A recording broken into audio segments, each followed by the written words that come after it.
ada yang memfatwakan hak batal kalau berjamaah. Jadi tidak ada yang bilang dikatakan batal kalau jamaah. Cuma tidak disunatkan jamaah. Tapi Rasulullah itu pernah main di salah satu sahabat di waktu duha. Sahabat itu sakit, ingin ngundang Rasulullah, kepengen dalamnya dikenangan nanti tinggi sholat sinten Rasulullah. Ternyata Rasulullah ketika sholat, anak-anak dan istrinya yang sakit tadi ikut jamaah dan Nabi membiarkan. Bahkan Nabi sempat ngatur shaf.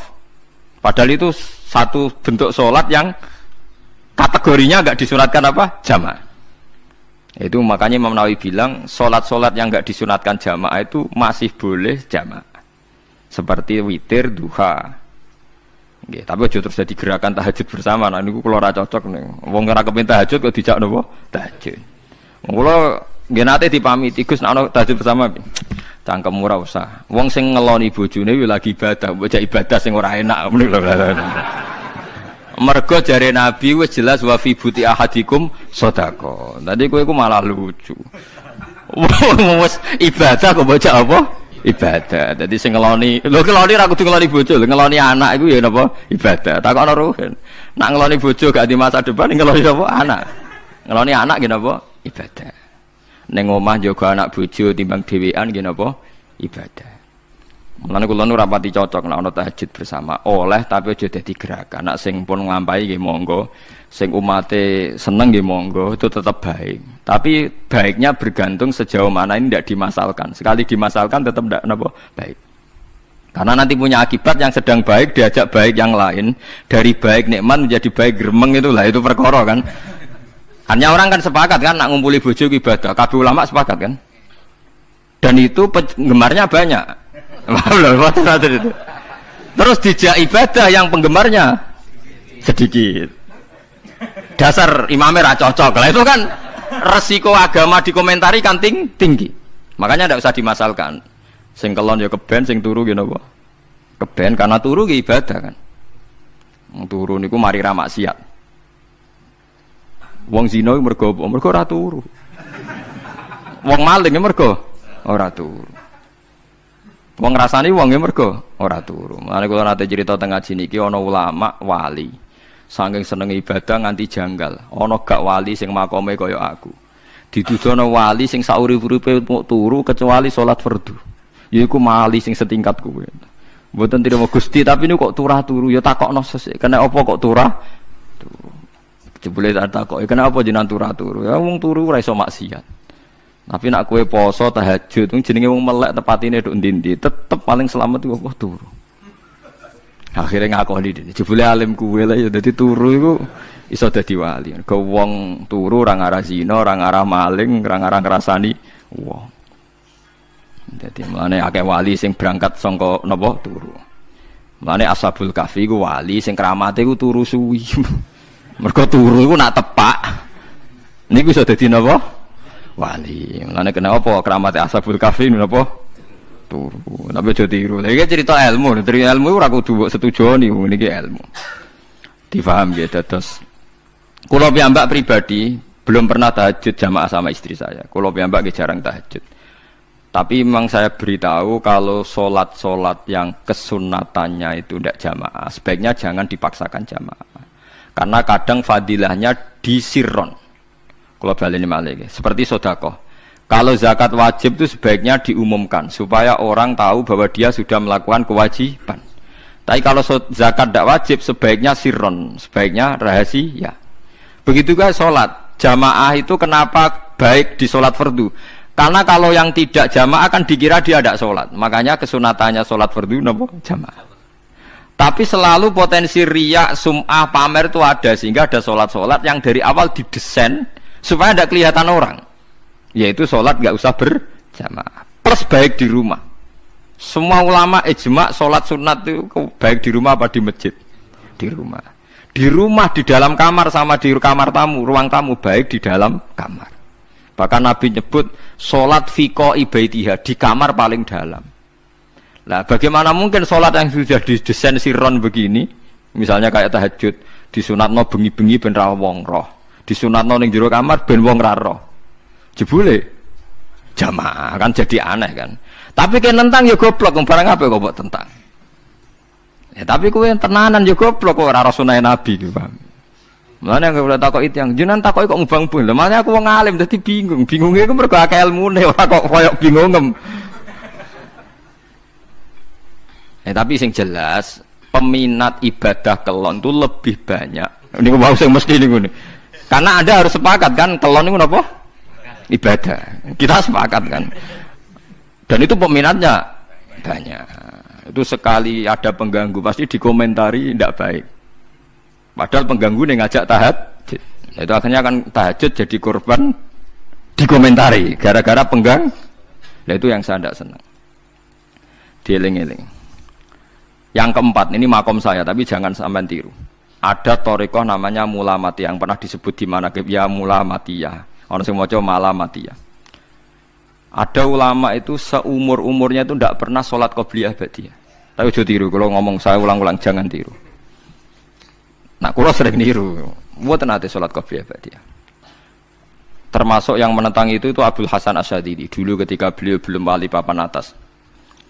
Ulama Mulamatiyah itu kalau katoan itu dengkulnya ketok. Jadi agak-agak pupu paling bawah itu ketok. Lanang loh, makanya coba yang wedok ini lanang bakat lanang. Kalau wong wedok kan auratnya semua tubuh ya. Jadi rodok katokan cekak. Pas Abdul Hasan Asyadili liwat tuh dia ingkar, dia ulama kok katokan cekak atau sholat sunat. Hasan Asyadili yang jadi thariqah sapa Sadiliyah nu. Itu juga pernah wali anyaran. Janggal dia kan cek wali perfect, wali senang sempurna. Nah, akhirnya ketemu sama ulama itu ternyata jagungan yang antarane langit mbek bumi. Kok orang tadi sing katokan cekak maksudnya itu kok orang tadi. Terus digojol sana. Kamu jangan nyindir saya, jangan ngenyek saya. Makomamu cek dura aku. Kamu lihat itu umatnya Muhammad banyak. Itu sing iso ngancani aku. Ternyata dia itu punya thariqah kumpul wong bid'ah, wong sekuler, wong nakal. Supaya mereka untuk rahmat mergo ini. Karena dekne mantep para pangeran, gak mungkin wong bid'ah, wong salah tak awari aku kena azab. Mesti pangeran ngergani aku. Jadi dekne ngancani wong nakal iku demi supaya wong nakal ora kena azab. Mergo diproses ilallah. Diproses didakwai napa? Ilallah. Sebab barokah niku dekne dadi wali. Terus adekne sholat sunat qobliyah ba'diyah adekne berat. Kok tahu blas alasane? Dijak sholat fardhu ya abot. Nak nganti disangka qobliyah ba'diyah penting malah abot. Mulane aku ora usah sholat qobliyah ba'diyah. Lah iku sing makome iku kula baleni malih. Dijak sholat fardhu wae abot.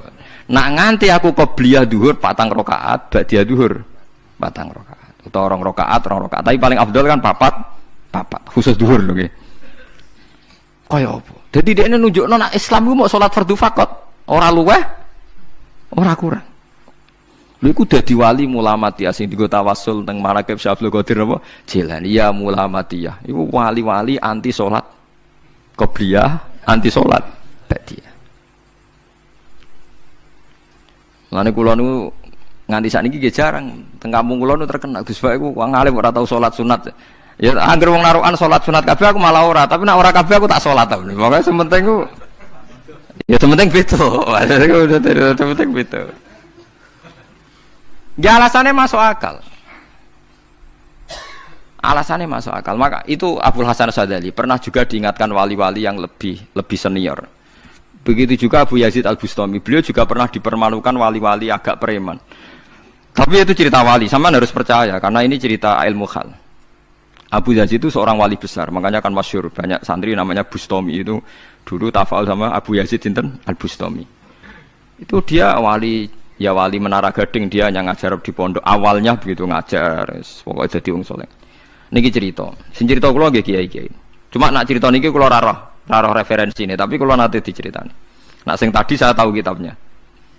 Jadi fair secara akademik sing wau kula roh kitabe. Nak niki jari cerita.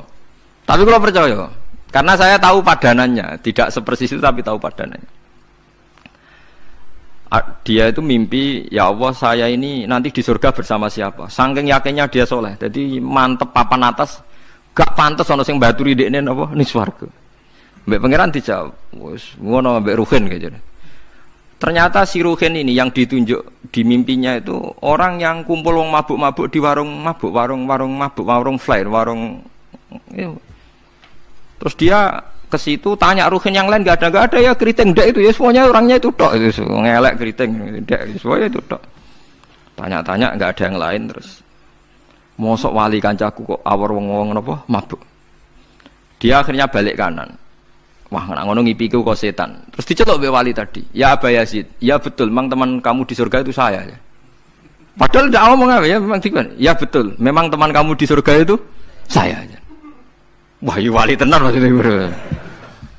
Terus ditanya, kenapa kamu berteman orang-orang mabuk itu? Dinya apa? Cangkemmu sing darani aku kancanan sopo. Aku iku ning gone warung mabuk mau ngombe banyu putih. Nak kancaku do mabuk aku orang banyak. Iku ape tak tobatno, sing separuh wis ning masjid, saking nyabariku ngancani, tapi aku ngombe banyu putih. Sing separuh tugasem, senengane nyalahno wong. Waduh.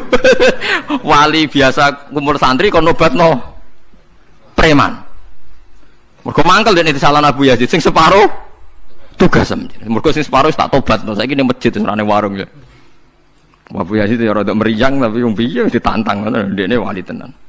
Mau ngetokno wali ini, ya Allah, nak pancen kula wali ini jenengan tenan. Wong sing roh wajahku kudu tobat Gusti. Akhirnya Abu Yazid ngetokno wali ini. Umatem kon delok ra iku, nak ora tobat aja diundang Abu Yazid. Wah, itu dekat wali. Akhirnya, umatku, hadza Abu Yazid. Iku Abu Yazid wali Allah. Delok wajah itu. Didelok wajah langsung tobat. Makanya ini dua beliau itu akhirnya berteman apa di surga. Jadi milih wali sing kayak Abu Yazid atau sing. Nah menurut saya cerita ini penting supaya anda sing biasa ning warung ada kemungkinan itu lah. Maksudnya penting kan itu. Artinya ben husnudzon mbek wong ada potensi itu. Lho nggih, sampean tak ceritani di Yaman tuh ada para habaib Maulad Dawilah. Maulad Dawilah itu termasuk habib yang kastanya sepuh. Itu Sayyid Umar Hafid itu sering main di sana di kampung Maulad Dawilah. Niku nggih modele nggih mboten nate salat sunat.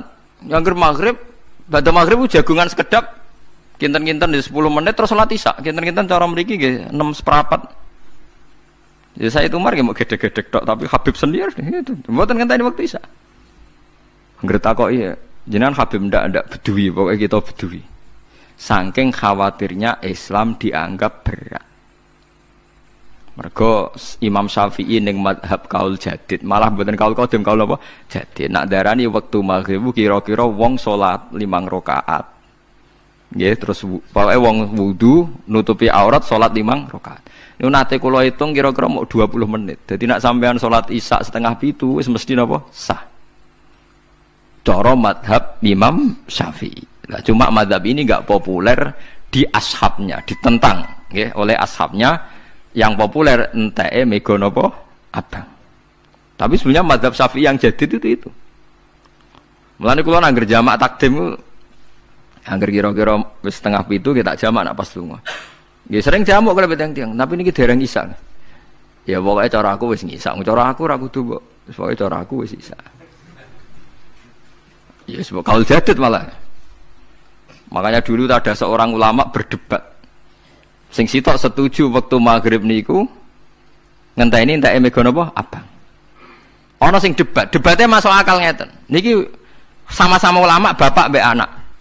Padha ngalime ya padha sepuh. Ulama iki malah aneh carane nentang iku ndekne cara ndekne waktu maghrib ku nganti kira-kira 6:30 nganti jam 7. Engko lagi waktu isya jam 7:04. Pokoke ndekne moh nak darani waktu maghrib ku cepet moh.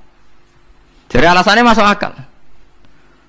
Pangeran nak gawe biasanya ono kembarane, jadi ono tandingannya. Jadi lucu ulama kok jadi ulama ya kadang ya lucu. Sampai nak sholat subuh jam piro? 4:30 kan, anggap aja 4:30. Berarti subuh nganti meletak srengenge ada waktu 1,5 jam. Ono waktu pinten? 1,5 jam. Lah saiki maghrib iku wis surup. Nggih, maghrib napa surup. Kudune maghrib ku di padanan subuh ono waktu 1,5 jam. Amun dia tidak setuju, entah emego abang tenan dia naik 1,5 jam. Amun dia nak santri ini azan jam itu ngamuk, cung paling cepat 7:30. Perkara dia cara berpikir maghrib di padano subuh, yaitu qoblatul isyamsi, ono waktu 1,5 jam jatahe subuh. Kudune ba'da ghurubi syamsi, Ya ana sak jam setengah jatahe maghrib. Dadi akhirnya santri ini nak adzan setengah 8. Nak jam itu damuk tenan.